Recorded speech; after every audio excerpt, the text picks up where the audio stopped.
Shalom bien-aimés, que la paix et la grâce du Seigneur soient notre partage. Nous sommes là dans le cadre du nouveau programme de WEM qu'a institué le bishop Concadi Florent, que je salue au passage, dans le cadre de renforcer encore l'objectif et la vision de WEM. Alors avant tout propos, je voulais saluer tous nos frères et ministres de l'Évangile qui nous suivent dans les nations. Que Dieu nous bénisse davantage, que Dieu nous fortifie dans cette pandémie sanitaire mondiale et que Dieu renouvelle nos forces. Alors je me présente, je suis le révérend apôtre Diomandé Vassama, je suis le président de WEM Côte d'Ivoire, je suis aussi par ailleurs président des Églises Mission Internationale Roi des Rois.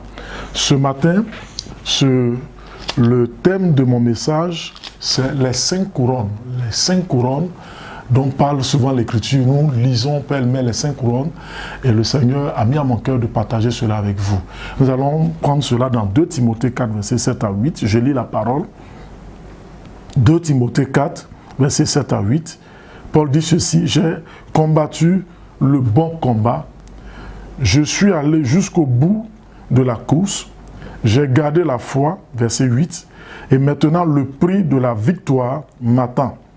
C'est la couronne du salut que le Seigneur, le juge, me donnera au jour du jugement. Et pas seulement à moi, mais à tous ceux qui attendent avec amour le moment où il apparaîtra. Alors donc, nous allons partager ce riche enseignement de Paul. Vous savez que là, Paul est au soir de sa vie, après avoir ministré dans les nations, un peu partout. Et cet homme qui est un illustre personnage de la parole de Dieu nous partage quelque chose de profond. Paul dit, il a combattu le bon combat. La plupart du temps, en tant que ministre de l'Évangile, nous voyons sur les réseaux sociaux, autour de nous, même dans notre environnement proche, des gens qui se battent, des ministres de l'Évangile qui se battent, qui s'insultent, qui font beaucoup de choses. Et tout cela, Paul appelle cela le faux combat. Et on a un seul combat sur lequel nous devons nous concentrer, c'est le salut des âmes. Alors bien aimés, je voudrais vous inviter à vérifier les motifs de vos combats, les intentions de vos combats. Est-ce que c'est pour la gloire de Dieu? Est-ce que c'est pour le salut des âmes? Il n'est pas encore tard de nous ressaisir et de faire le bon combat, comme a dit Paul. Paul non seulement a fait le bon combat, mais il a fait une course. J'ai fait des recherches, le mot course en grec veut dire dromos. Combat veut dire poléméo. Poléméo, combat, c'est entre deux antagonistes. Mais la course, c'est la compétition entre plusieurs athlètes. Et la course dont parle ici Paul est une course de fond, pas une course de vitesse. Aujourd'hui, beaucoup de frères et sœurs, ministres de l'Évangile, servants de Dieu, sont essoufflés. Ils sont essoufflés, ils sont en train de jeter l'éponge, ils veulent l'abandonner parce qu'ils veulent faire une course de vitesse à la place de la course de fond. Dieu nous appelle à une course de fond et non une course de vitesse, c'est-à-dire aller au rythme du Seigneur. Quand Dieu fait un pas, nous aussi on fait un pas. Quand Dieu s'arrête, on s'arrête. C'est lui le maître, ce n'est pas nous le maître. Suivons la course selon les rythmes et les règles du Seigneur. Et au terme de cette course, nous devons pouvoir garder la foi. La foi. Sans la foi, nous ne pouvons pas voir Dieu. Nous devons garder la foi. Beaucoup ont perdu la foi. Je vais inviter plusieurs, quels que soient les défis, les persécutions, les épreuves, à ne pas perdre la foi. Gardons la foi, car c'est la condition sine qua non pour avoir les récompenses célestes. Et au nombre de ces récompenses, on a 5 récompenses, 5 couronnes. Alors, la définition que nous donnons au mot couronne, dans le mot grec, c'est Stéphanos. Stéphanos. Et la couronne, c'est une insigne royale. C'est aussi un prix gagné lors d'un jeu, d'une compétition. C'est aussi un symbole d'honneur. Nous allons maintenant énumérer les 5 couronnes. La première couronne, c'est la couronne des vainqueurs. Souvent, quand vous lisez l'Écriture, vous entendez celui qui persévère jusqu'à la fin aura la couronne des vainqueurs. C'est aussi la couronne incorruptible. Et vous pouvez trouver cela dans 1 Corinthiens 9, verset 25. Vous pouvez trouver dans Job 2, verset 9 à 10. Dans 1 Corinthiens 3, 11 à 15. Et cette couronne concerne tous ceux qui se sont imposés toute espèce d'abstinence. Abstinence sexuelle, abstinence dans le jeûne, abstinence des privations, d'autres ont sacrifié leur carrière professionnelle, ont sacrifié leur famille pour la cause du Seigneur. Vous aurez cette couronne de vainqueur. La deuxième couronne, c'est la couronne de justice.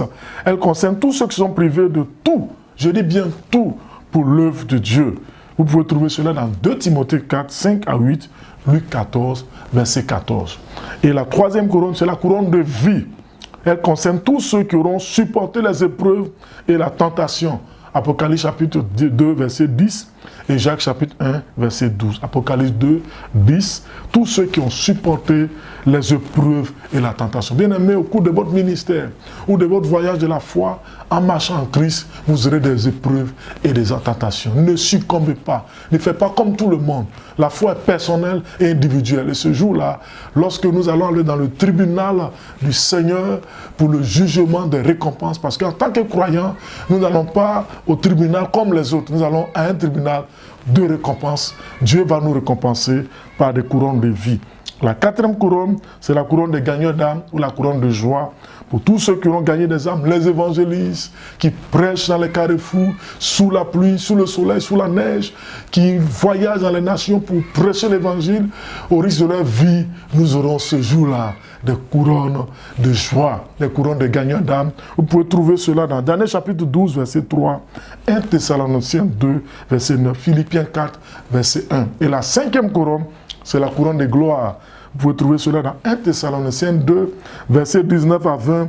Elle concerne les pasteurs, les hommes de Dieu, les bishops, les évangélistes, les prophètes qui servent Dieu, qui ont renoncé à tout pour répondre à la vocation céleste. Ils auront la couronne de gloire. Ministres de l'évangile, ne vous découragez pas. Dans les persécutions, persévérons, parce qu'au bout, nous aurons la couronne de gloire. Pour terminer ce message, je voudrais inviter tous nos frères et sœurs, ministres de l'évangile, serviteurs de Dieu, enfants de Dieu, disciples du royaume, à faire le bon combat. Un combat focalisé sur le salut des âmes et des intérêts du royaume, et surtout à faire la course de fond au rythme du Seigneur en gardant la foi. Et nous devons aussi motiver nos fidèles, nos croyants, nos familles, notre entourage à faire de même, à se jeter dans l'œuvre de l'évangélisation, à sauver les âmes, parce qu'au bout du compte, nous aurons des couronnes. Ne désespérez pas. Vous qui êtes découragés, je vous invite à vous relever, car la course est encore longue. De grandes choses vous attendent, de grandes batailles. Dieu est avec vous. Que Dieu vous bénisse. Shalom à tous nos frères et sœurs WEM qui se sacrifient dans le monde entier. Shalom à leur famille. Que Dieu vous bénisse abondamment. À bientôt.